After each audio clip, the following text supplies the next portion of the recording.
Hi, I'm Tori. I'm 28 years old. For as long as I can remember, my father told me I was too pretty to be his daughter. He said my blonde hair and blue eyes proved my mother cheated on him. He said she had an affair. He treated me like I was proof of something bad she did, but she never did it. When he told me I had to take a DNA test before he would walk me down the aisle at my wedding, I finally said yes. But the results didn't just prove he was wrong about the affair. They proved I wasn't his daughter or my mother's daughter. What we found out at the hospital where I was born made my father drop to his knees in front of 60 family members.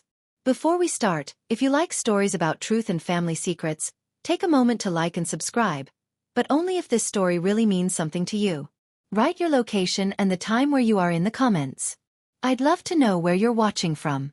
Now, let me take you back 6 weeks to the night my father gave me his final demand. It was a Sunday dinner at my parents' house in Fairfield, Connecticut. They lived in a big 6-bedroom house my father always reminded us he paid for with his own hard work. The dining room had expensive furniture and fancy china dishes that my mother cleaned every week. It was like she thought if everything looked perfect, it would protect her from his accusations. My grandmother, Eleanor, sat at the far end of the table. Her silver hair was pulled back neatly. She watched my father the way a hawk watches a snake. My brother, Marcus, is 31. The favorite child. He kept his eyes on his plate.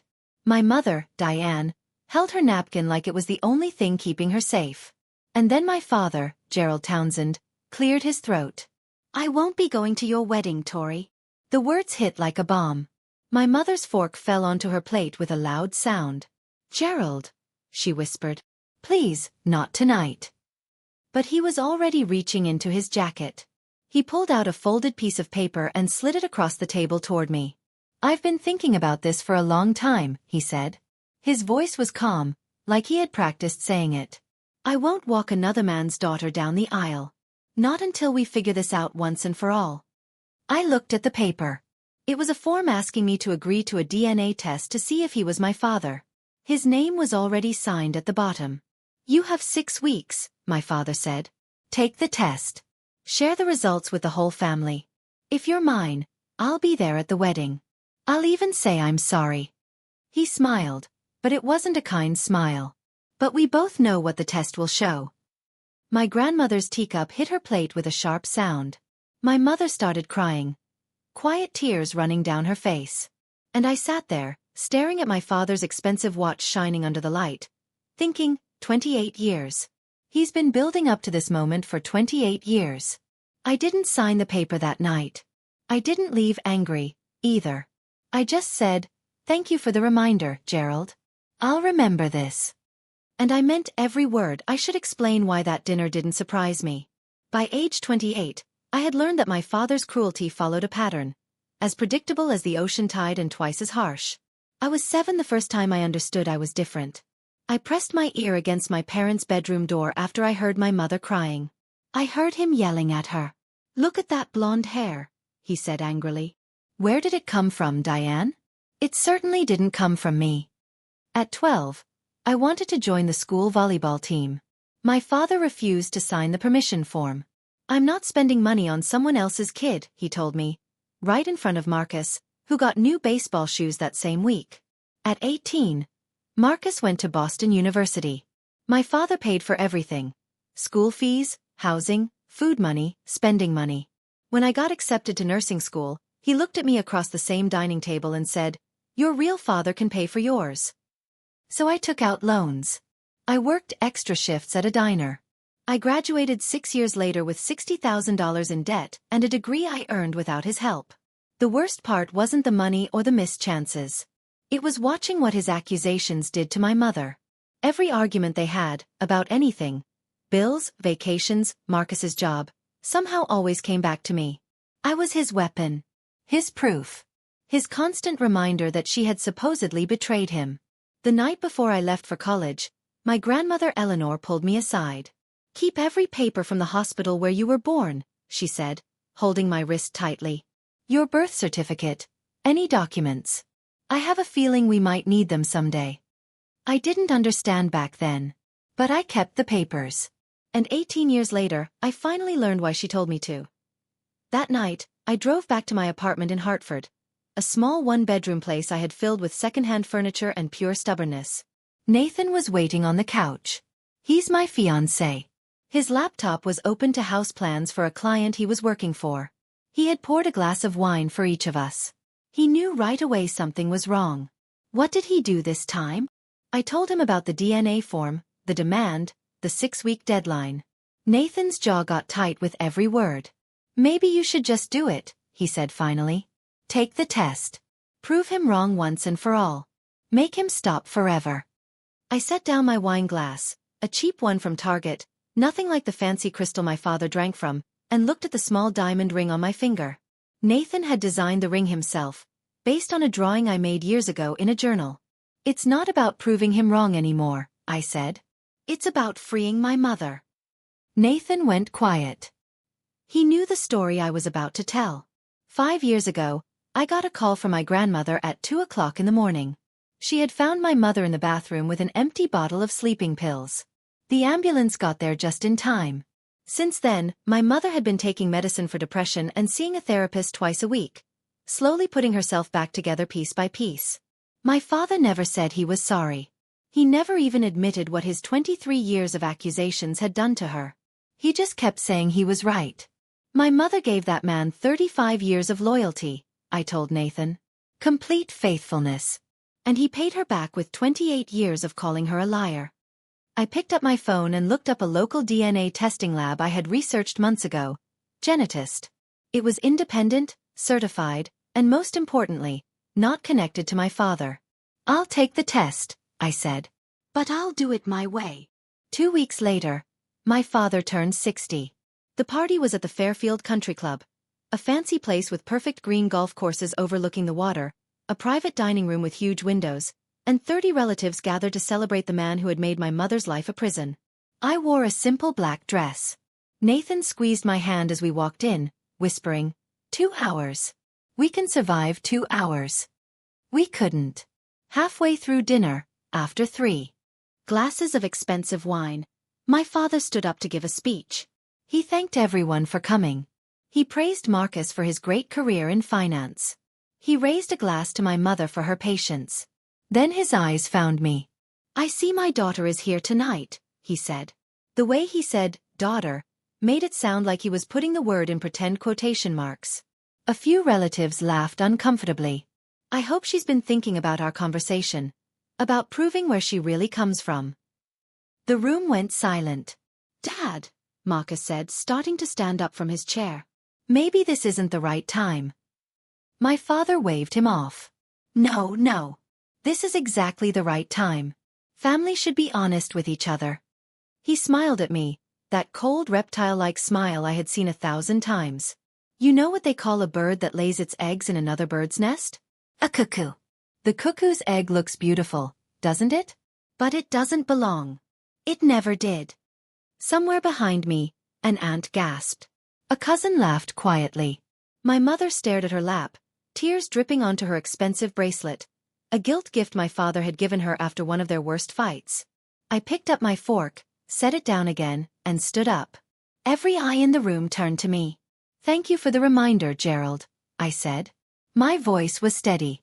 I'll remember this. Then I turned to my mother. Mom, would you like to step outside for some air? She took my hand, and together we walked out of that room. Past the whispers, past the stares, past the man who had spent 28 years trying to destroy us both. But I wasn't done. Not even close to my grandmother caught up to us in the parking lot. Her high heels clicked against the ground like gunshots. Tori, wait. I turned around. Eleanor Whitmore was 78 years old. She stood perfectly straight and had eyes that noticed everything. She had never liked my father. That man thinks he's God's gift to engineering, she had told my mother before the wedding. But he's just a small man with a big ego. Now she looked at me with something I had never seen in her face before, urgency. There's something I need to tell you, she said, looking back to make sure my father hadn't followed. Something I should have told you years ago. She led us to a bench overlooking the golf course. The sun was setting, painting the sky in shades of orange and pink. My grandmother's voice dropped to barely more than a whisper. The night you were born, she said, something strange happened at St. Mary's Hospital. I felt my mother stiffen beside me.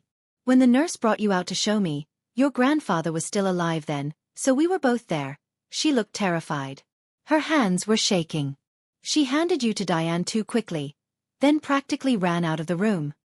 Mom, my mother said, her voice cracking. You never told me this. I tried to investigate. I called the hospital and asked questions. They blocked me at every turn. They told me everything was normal. All records were sealed for privacy. Eleanor reached into her purse and pulled out an old yellowed piece of paper. But I made a copy of your birth record before they locked everything down. I looked at the document. Time of birth, 11:47 p.m. I gave birth at 11:58, my mother said slowly. I remember looking at the clock. I remember because the doctor made a joke about you almost being a leap day baby. 11 minutes. Something had happened in those 11 minutes. There's a name, my grandmother said. The head nurse that night. Margaret Sullivan. She retired 10 years ago. I have her address. The next morning, I walked into Genetist Hartford office with 3 DNA samples. Mine was easy. A cheek swab sealed in a clean tube. My mother's was given willingly. She had given it to me the night before with tears in her eyes but steady hands. Whatever this shows, she had said, you're my daughter. Nothing changes that. My father's was stolen. A few strands of hair I took from the brush he kept in the guest bathroom, the one I had used every Thanksgiving and Christmas for years, pretending I didn't notice the way he pulled back when I reached past him for the soap. The person working at Genetist, a calm woman named Dr. Reyes, explained the process. Results in 3 weeks. Legally acceptable if needed. Complete privacy. I paid extra for faster processing. My grandmother insisted on paying for it. That afternoon, I tried calling Margaret Sullivan. The phone rang 6 times before someone picked up. A woman's voice, older, shaking slightly. Hello, Mrs. Sullivan? My name is Tori Townsend. I was born at St. Mary's Hospital on March 15, 1997. I believe you were the head nurse that night and I can't help you. The words came fast. Panicked. Mrs. Sullivan, please. I just need to ask. I don't know what you're talking about. Please don't contact me again. Click. I stared at my phone for a long moment. Nathan looked up from his drawing table. What happened? She hung up on me. I set the phone down slowly. But not before she panicked. She knows something, Nathan. She definitely knows something. An innocent woman would have been confused. Margaret Sullivan was terrified. Whatever happened that night in 1997, she had been carrying it for 28 years. And now, so would I. 3 days later, the email arrived. Not directly to me. My father wasn't that subtle. He sent it to our entire extended family. Aunts, uncles, cousins, second cousins, people I hadn't seen since childhood. 47 people total. My mother, my grandmother, and I were all copied on it. The subject line read, regarding Tori's wedding. I read it in my car, parked outside the hospital where I worked. My hands shook against the steering wheel. Dear family, as many of you know, I have carried a burden for 28 years. I have had doubts about my daughter's true parentage, and I have watched my wife refuse to admit the truth. I have asked Tori to take a DNA test and share the results with our family before her wedding. She has refused so far, which I believe speaks for itself. Until this matter is solved publicly, I will not be attending the ceremony. I hope you will all understand my position. Attached is a family photograph from Tori's christening. I invite you to look closely and draw your own conclusions. Regards, Gerald Townsend. The attachment was a photo I remembered from my grandmother's fireplace. Me at 3 months old, held in my mother's arms, blonde hair, blue eyes, pale skin, surrounded by my father, Marcus, and a dozen brown-haired relatives. My father had drawn a red circle around my face and added a caption, "Spot the difference." Within hours, the responses started coming in. Some people defended my mother. Most just asked questions. Careful, searching questions, curious about the drama. Marcus called me that night. "Just do what Dad wants," he said. His voice was tight with frustration. "You're making this worse. You're ruining his reputation." I laughed. Actually laughed at that. His reputation? I repeated. That's what you're worried about? He hung up without answering. 3 weeks.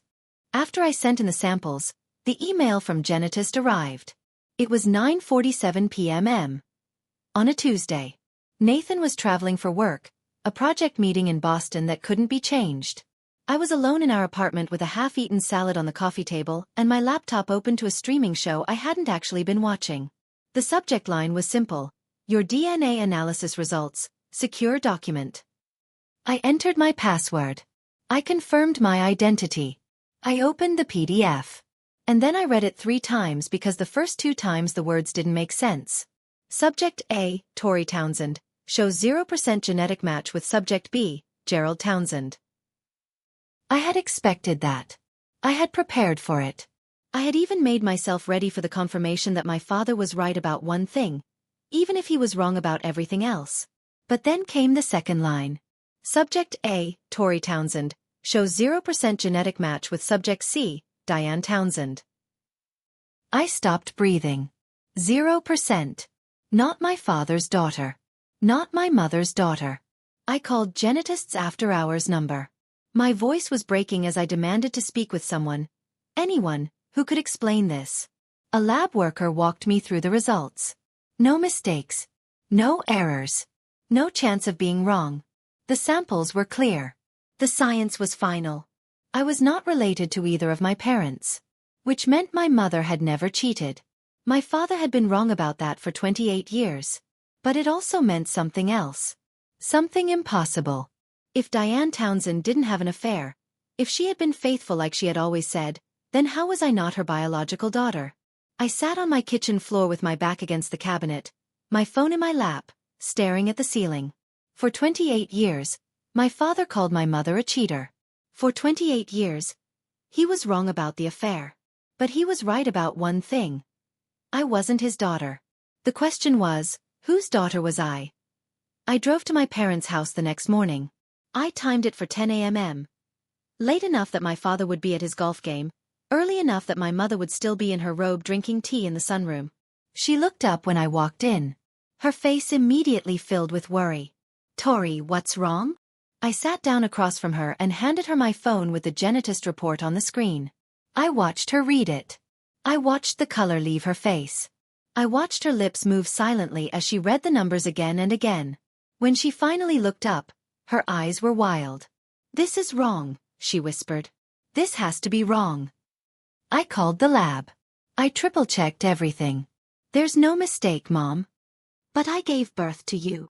Her voice got louder, breaking at the edges. I was in labor for 14 hours. I felt you come out of my body. I saw you, Tori. You were red and screaming in mine. I took her hands in mine. They were ice cold. I believe you, I said. Which means there's only one explanation. Something happened at the hospital. Someone switched us. The silence stretched between us like a wire about to snap. The time, my mother said suddenly. The birth certificate says 11:47, but I remember watching the clock because the contractions hurt so badly. You were born at 11:58. I always wondered about that difference. 11 minutes. 11 minutes that changed 2 families forever. Mom, I said carefully. If I'm not your biological daughter, that means your real daughter is out there somewhere. 28 years old. Living someone else's life. My mother started to cry. Not the silent tears my father always caused, but deep, shaking sobs that seemed to come from somewhere deep inside. We have to find her, she managed to say. We have to find them both. I need to pause here for a moment. If you're watching this and you've ever felt like you didn't belong in your own family, like you were somehow wrong just for existing, I see you. This story isn't over. The truth is about to get a lot more complicated. If you want to know what happened at that hospital, hit that subscribe button. Leave a comment telling me your theories. Now let me tell you about the nurse who finally broke her silence, why father found out about the DNA test before I could prepare him. Marcus, always the obedient son, had seen the genetist confirmation email on my mother's phone while visiting for lunch. Within an hour, my phone was ringing. My father's voice was triumphant before I'd even said hello. What did it say? Was I right? I didn't answer. I couldn't figure out how to explain that he was right and wrong at the same time. My silence told him everything he needed to know. I knew it. He laughed. Actually laughed. A sound of pure victory. 28 years. Tori. 28 years I've been telling everyone, and no one believed me. But I was right.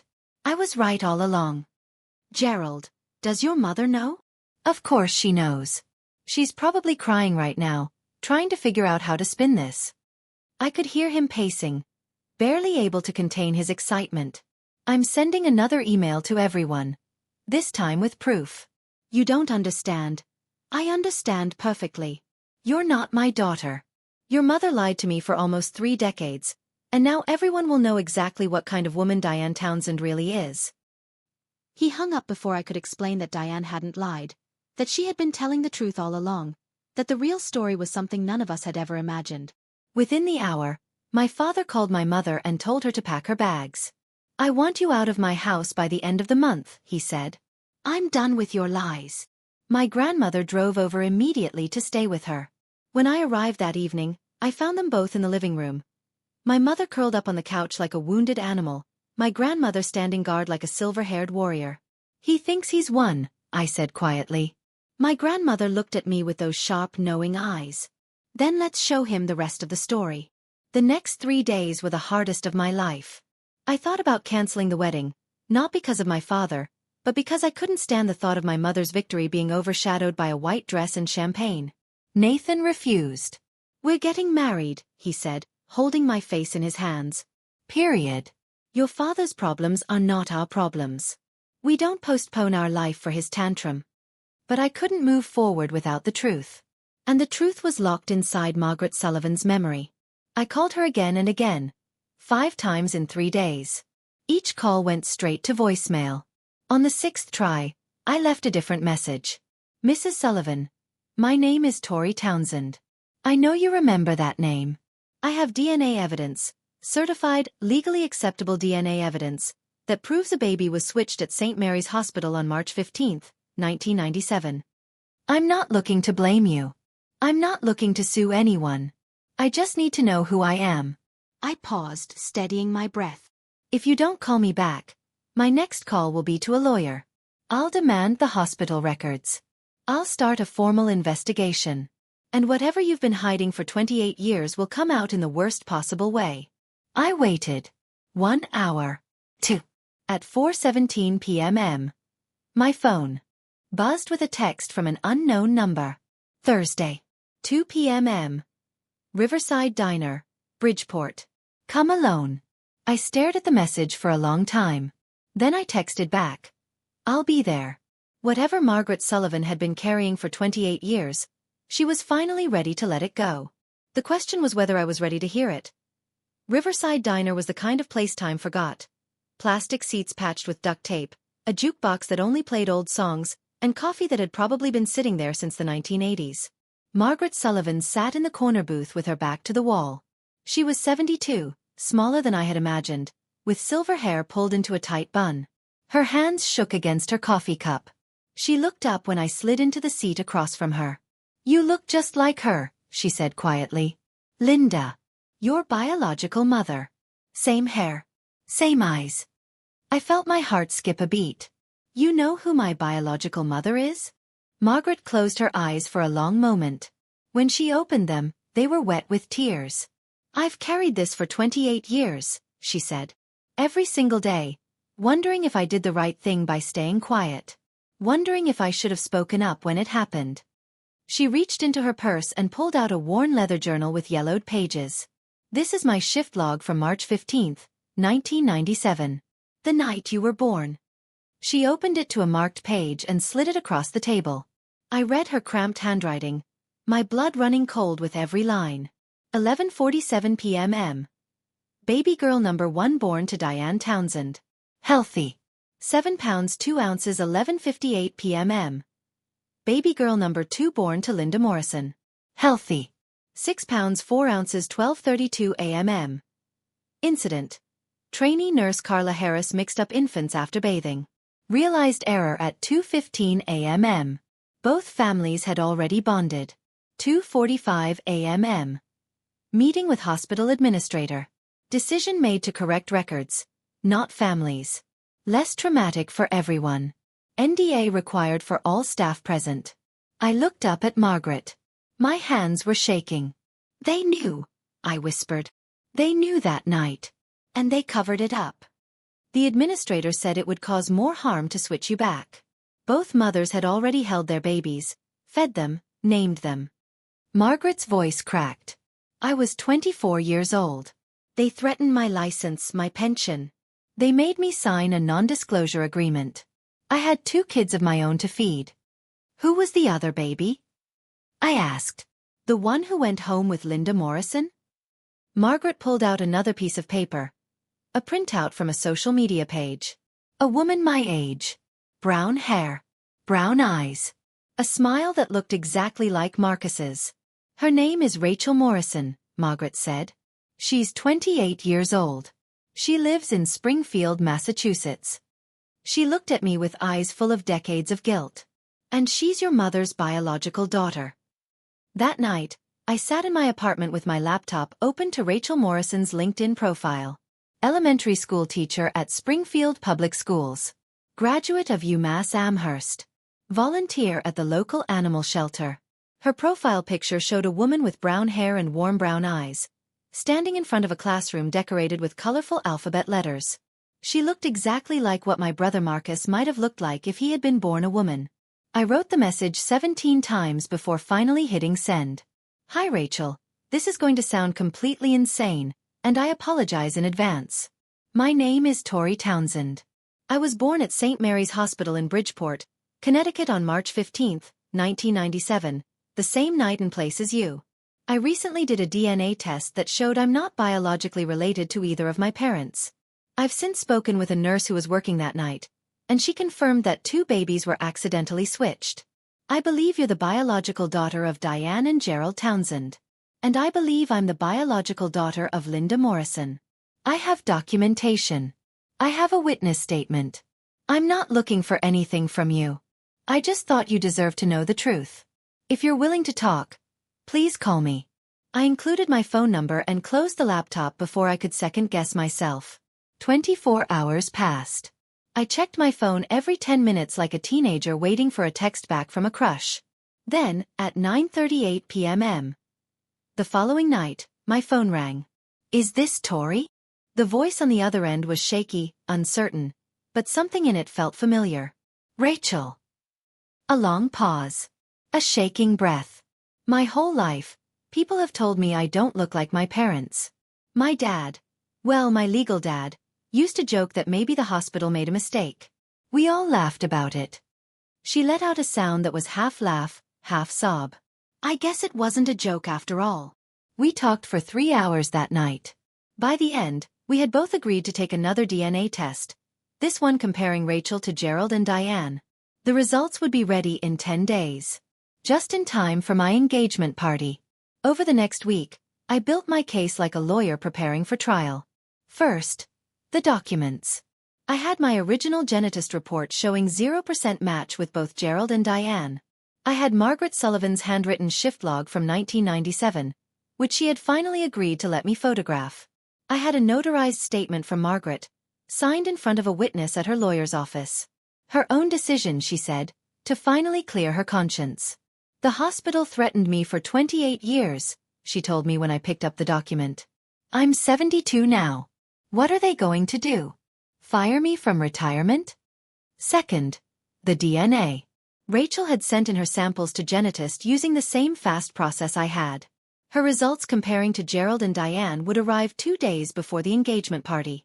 Third, the witnesses. My grandmother Eleanor would be there, of course. She had been waiting 28 years for this moment. Margaret Sullivan agreed to come, sitting quietly in the corner until needed. And Rachel, my biological sister in spirit, if not in genetics, would be waiting in the room next door. Are you sure about this? Nathan asked as we reviewed the plan together. Confronting him publicly? There's no taking it back. I thought about my mother. About the bottle of sleeping pills. About 28 years of being called a liar, a cheater, he wanted a public reckoning, I said. He sent that email to 47 people. He called me a cuckoo's egg in front of the entire family. I straightened the stack of documents on my desk. He doesn't get to slink away privately now. Everyone who believed him needs to see the truth. Nathan nodded slowly. Then let's give them a show they'll never forget.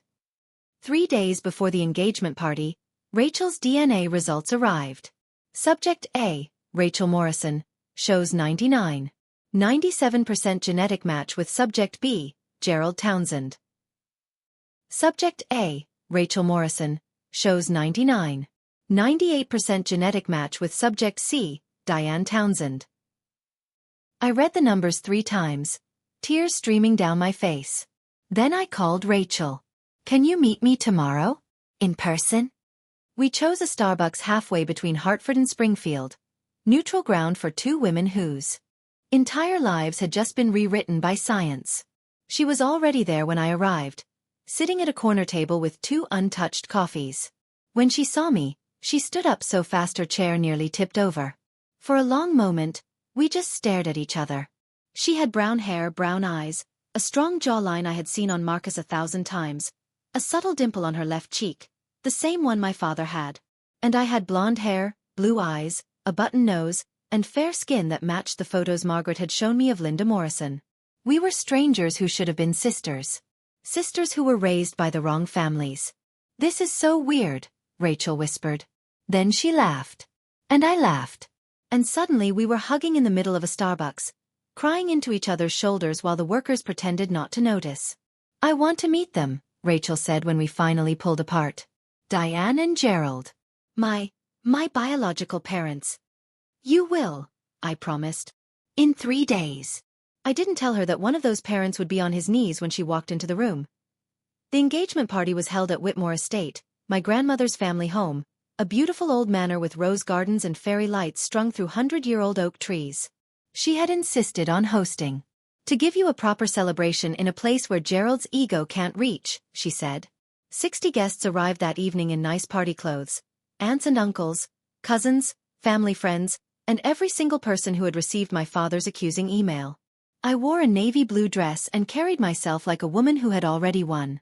Nathan stayed close, his hand on the small of my back, steady as always. My mother arrived with my grandmother. Her eyes were still red from days of crying, but she stood straighter than I had seen in years. Something had shifted in her since we learned the truth. A weight lifting even before the public victory. And then my father arrived.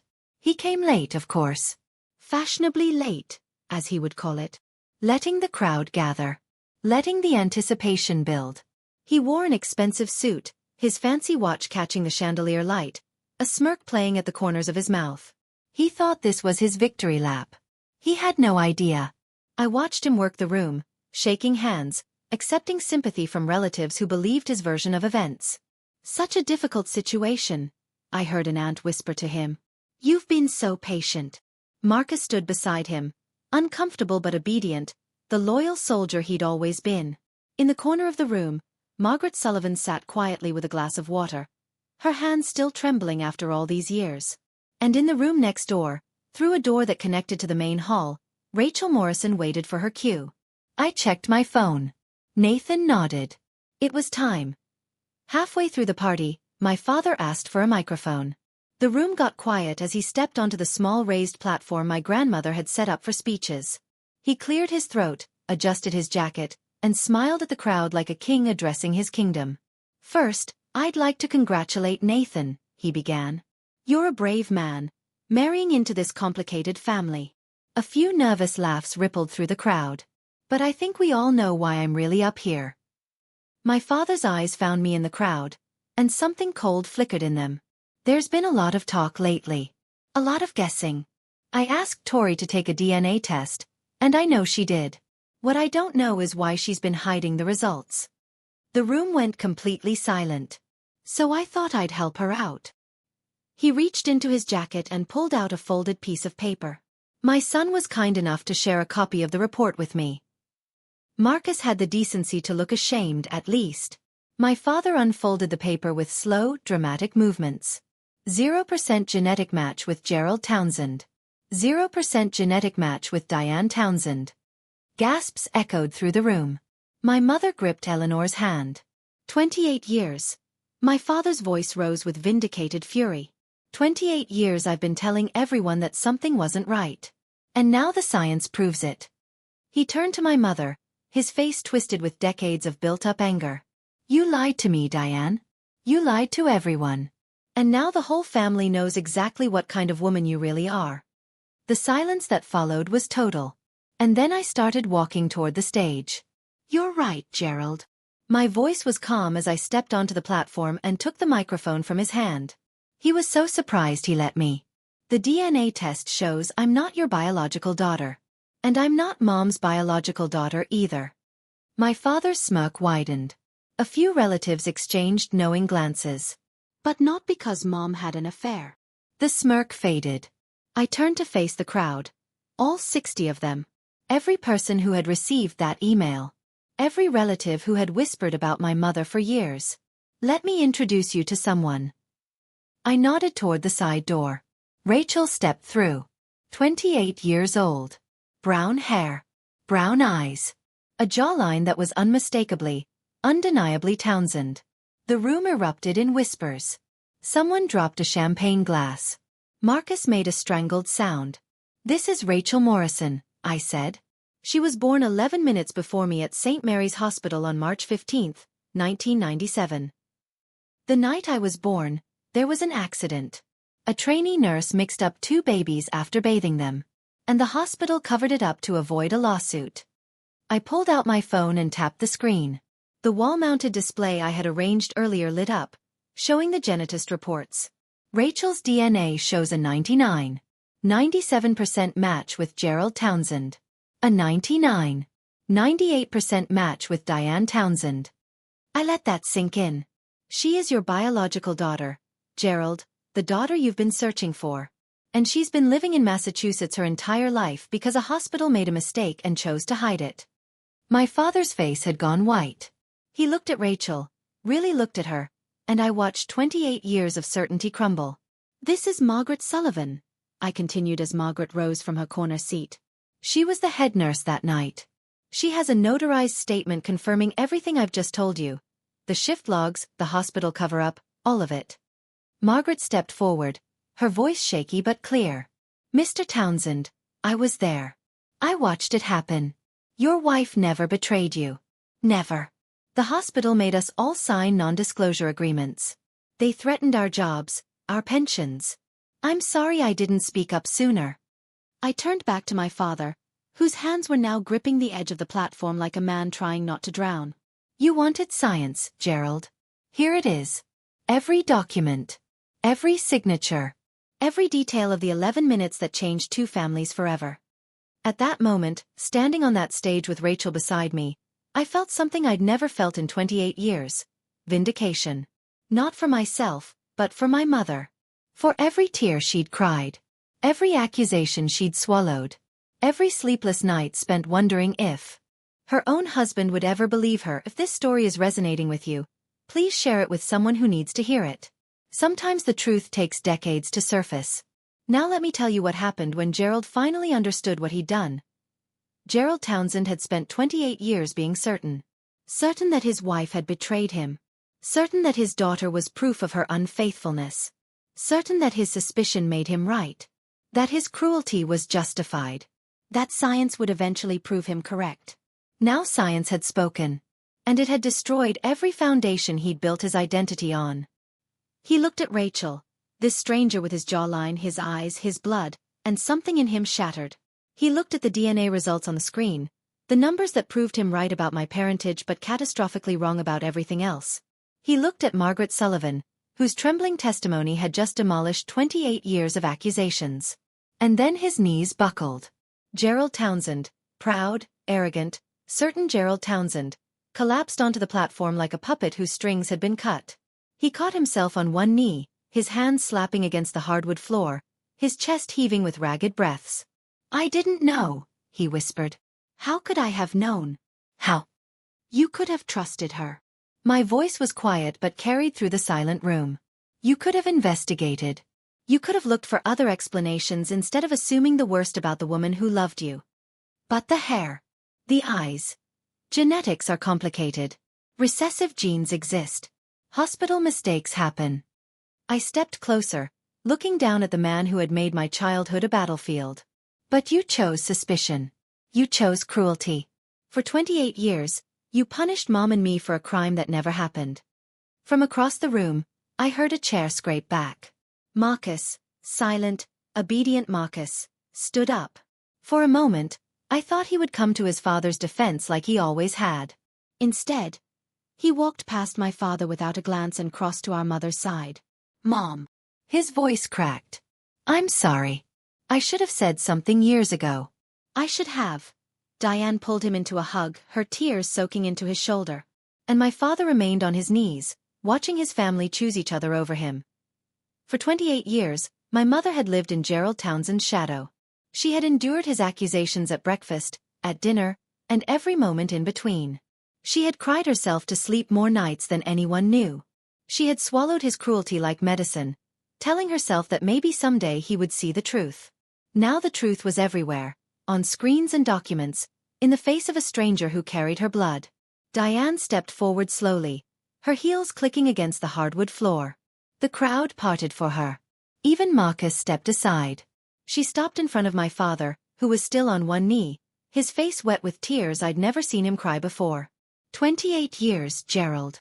Her voice was steady, stronger than I'd ever heard it. 28 years. I stayed because I loved you. Because I believed that someday you would trust me. Because I thought our family was worth fighting for.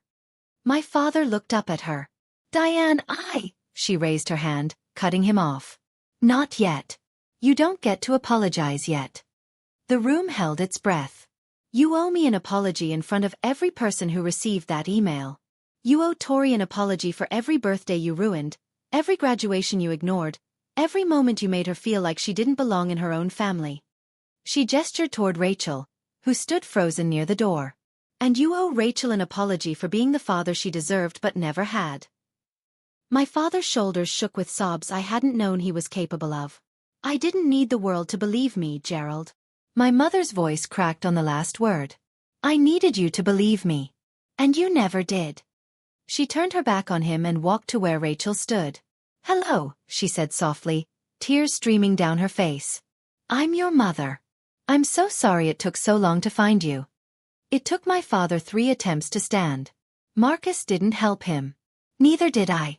Neither did anyone in that room full of relatives who, until 10 minutes ago, had believed his version of events. He gripped the edge of the platform, pulled himself upright, and reached for the microphone I'd set down. His voice, when he spoke, was barely recognizable, hoarse, broken, stripped of every ounce of the arrogance I'd known my entire life. I was wrong. 3 words. 28 years overdue. I was wrong about Diane. She never. His voice cracked. He tried again. She never betrayed me. I accused her for nearly 3 decades. And I was wrong. He looked at me, and for the first time in my life, I saw something other than suspicion in his eyes. Tori, I took things from you that I can never give back. Your childhood. Your trust. Money that should have been yours. He swallowed hard. I'll repay your student loans. All of them. It's not enough, but it's a start. Then he turned to Rachel, this stranger who was his daughter, this woman he'd never held, never known, never had the chance to disappoint. I don't know what to say to you. You're my daughter and I've missed everything. Your first steps. Your graduations. Your entire life. His voice shattered on the words. That's something I'll regret until the day I die. Rachel was crying too. We all were at this point. But her voice was steady. We can start now, she said. If you're willing to actually be a father instead of a judge. My father nodded, unable to speak. My grandmother stepped forward and handed him a tissue from her purse. Clean yourself up, Gerald, she said, not unkindly. You have a lot of work ahead of you. 1 week after the engagement party, I drove to Springfield, Massachusetts. The house was a modest colonial in a quiet suburb. White siding, blue shutters, a garden of wildflowers that had clearly been someone's labor of love. It was far from my grandmother's estate or my father's mansion, but warm in a way those houses had never quite managed. Linda Morrison answered the door before I could knock. She was 56 years old, with blonde hair streaked with silver and blue eyes that were an exact mirror of my own. Looking at her was like looking into a time machine. This was who I would become in 30 years. Tori. Her voice caught on my name. I've been staring at your picture all week. I kept thinking I was dreaming. She pulled me into a hug that smelled like lavender and something else I couldn't identify. Something that felt impossibly like home. We sat in her kitchen for 4 hours. She showed me photographs of her childhood, of my biological grandparents who had passed away years ago, of the life I might have had if a trainee nurse hadn't made a mistake. She told me about her ex-husband, David, my biological father, who had died of cancer 3 years ago, never knowing that Rachel wasn't his. He used to joke that Rachel had old soul eyes, Linda said, wiping her tears with a kitchen towel. Now I understand. They were your eyes, Tori. They were always your eyes. I showed her pictures of my childhood too, the blonde baby in a house full of brown-haired people, the girl who never quite fit, the woman who had finally found out why. I don't want to replace Diane, Linda said. She raised you. She's your mother. She is, I agreed. But maybe there's room for one more. Linda's smile could have lit the entire house. I'd like that, she said. I'd like that very much. 2 months later, I married Nathan Miller in the rose garden of Whitmore Estate, surrounded by fairy lights and family. Both the one I was born into and the one I was raised by. My mother walked me down the aisle. Not my father. My mother. She wore a champagne-colored dress and held her head high, her step steady for the first time in decades. Beside her, I wore a beautiful wedding gown that she and my grandmother had insisted on buying for me. A proper wedding dress for a proper wedding, Eleanor had declared. My father sat in the second row, quiet and smaller somehow. He didn't protest when I told him he wouldn't be walking me down the aisle. He didn't argue when I explained that this was my mother's moment, not his. He just nodded and said, I understand. It was a start. Rachel stood with my bridesmaids, wearing a deep green dress that brought out the brown in her eyes. Our mother's eyes. My father's eyes. She'd met the Townsends properly in the weeks after the party. Tentative lunches and careful conversations that were slowly building toward something like a relationship. Linda Morrison sat in the front row of the guest section, a place of honor. She waved when she caught my eye, her own eyes shining with tears. My grandmother rose to give a toast. This wedding is not just about 2 people, Eleanor said, raising her champagne glass. It's about 2 families finally finding their way back to the truth. It's about a daughter who refused to accept a lie, and a mother who waited 28 years to be believed. She looked at me, then at Rachel, then at Diane. To truth, she said. However long it takes. To truth, the room echoed. And I drank to that. The lawsuit took 8 months. Rachel and I filed together against St. Mary's Hospital, represented by a medical malpractice lawyer my grandmother had found. A woman who specialized in wrongful birth cases and had, she told us with a thin smile, a particular interest in institutions that think they can cover up their mistakes. Margaret Sullivan testified.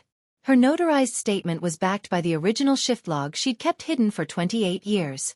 The hospital's lawyers tried to discredit her, citing her age, her NDA, her delayed disclosure. It didn't work. Internal documents surfaced during discovery, emails between hospital administrators discussing the incident, memos about risk management, a budget line item labeled potential liability settlement that had been quietly renewed every year since 1997. They'd known. They'd always known. And they'd spent nearly 3 decades praying no one would find out. In the end, the hospital chose to settle rather than face a jury. $450,000 to each family, for a total of $900,000. A public apology printed in the local paper. Mandatory improvements to their newborn identification procedures. And the resignation of the administrator who had ordered the cover-up, long since retired, but now publicly named. We didn't sue for revenge, I told a reporter who showed up at the courthouse steps. We sued so no other family would spend 28 years living a lie that a hospital could have corrected in one day. Margaret Sullivan was granted immunity from any personal responsibility in exchange for her cooperation. She sent me a card afterward, her handwriting shaky but clear. Thank you for giving me a reason to finally tell the truth. I can sleep now. I kept it in a drawer with my birth certificate. The real one. The one that said 11:58 p.m. The one that told the truth. 6 months after the wedding, My father invited me to dinner. Just the two of us. He'd chosen a quiet Italian restaurant in downtown Hartford. Not the country club, not anywhere flashy. Just a corner booth with checkered tablecloths, candles, and wine bottles. He looked older than he had at my engagement party. Grayer, smaller somehow, as if the weight of his confession had physically shrunk him. "I wanted to thank you," he said after we'd ordered, "for agreeing to see me." "You're not my biological father," I said. "You never were. But you did raise me. Even if you did it badly." He flinched at that but nodded. "I'm in therapy now," he said. Diane insisted. "Well," suggested strongly. He paused, searching for words. "We're doing couples counseling too. We've been separated, but we're trying to find out if there's anything left to save." I thought about my mother, about the way she'd stood in front of him at the party, demanding the apology she deserved for decades. About the strength it must have taken to consider rebuilding after everything he'd put her through. "I remember when you taught me to ride a bike," I said. "I was 5. Before you decided I wasn't yours. You held the seat and ran beside me for an hour until I got it." My father's eyes filled with tears. "I remember," he whispered. "That's the father I needed," I said. "The one who held on." I paused. "I'm willing to try, Gerald. But I need you to understand. Forgiveness is a process, not an event. And you have a lot of work to do." He nodded. "I know. And I'll do it, however long it takes." I didn't forgive him that night. I'm not sure I've fully forgiven him yet. But I chose to give him the chance my mother never got. The chance to prove he could change. Rachel and Marcus met properly for the first time at a family dinner a month after the wedding. It was awkward at first. How do you make small talk with the sibling you should have grown up with? The brother who got the childhood that should have been yours? But then Marcus mentioned he was allergic to shellfish. "Wait," Rachel said. "Me too. Since birth. The doctor said it was genetic." "What about being left-handed?" Marcus asked. Rachel held up her left hand. "No way." Marcus laughed. A real laugh, surprised and delighted. "What about music? What bands do you listen to?"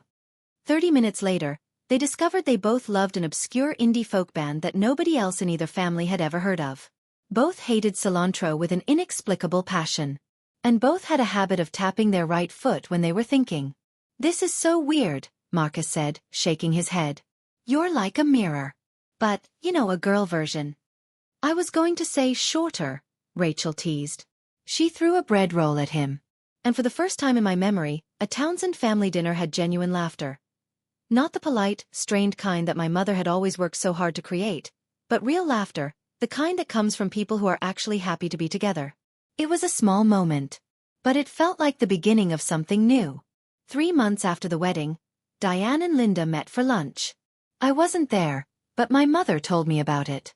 Afterward, her voice soft with wonder.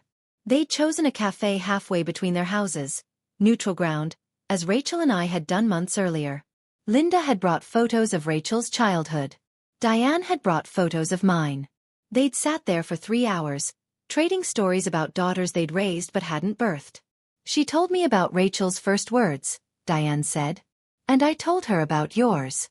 We both cried a lot." "Was it strange?" I asked.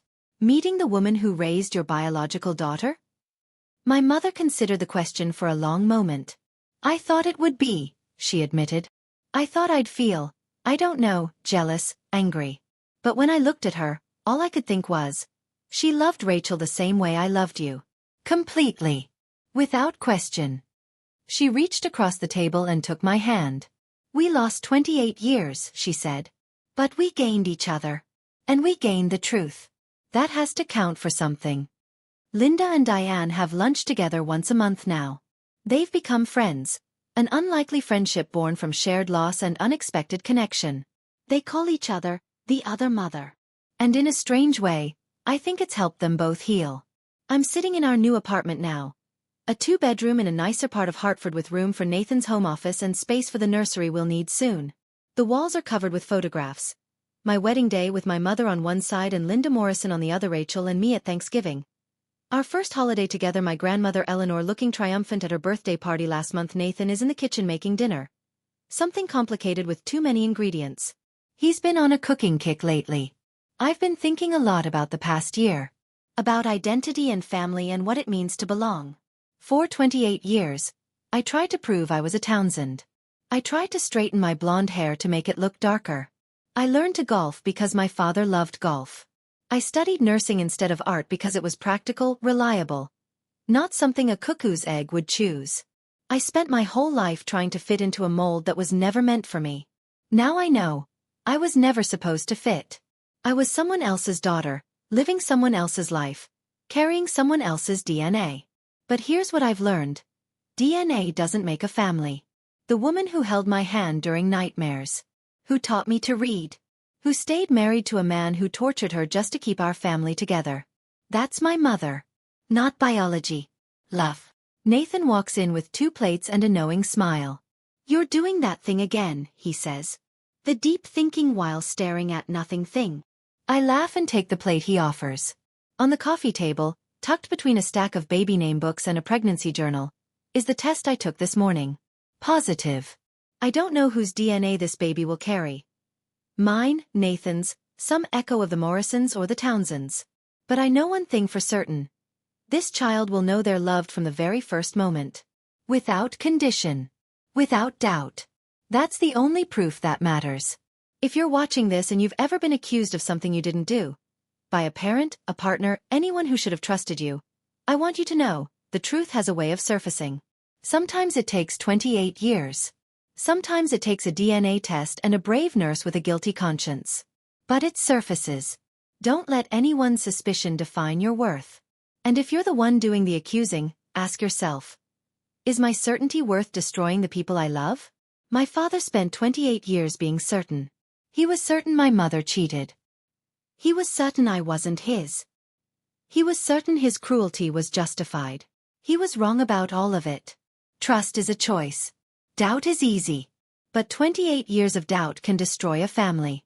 28 years of trust could have saved mine. Thank you for listening to my story. If it touched you, share it with someone who needs to hear it. Until next time, trust the truth, even when it's hard.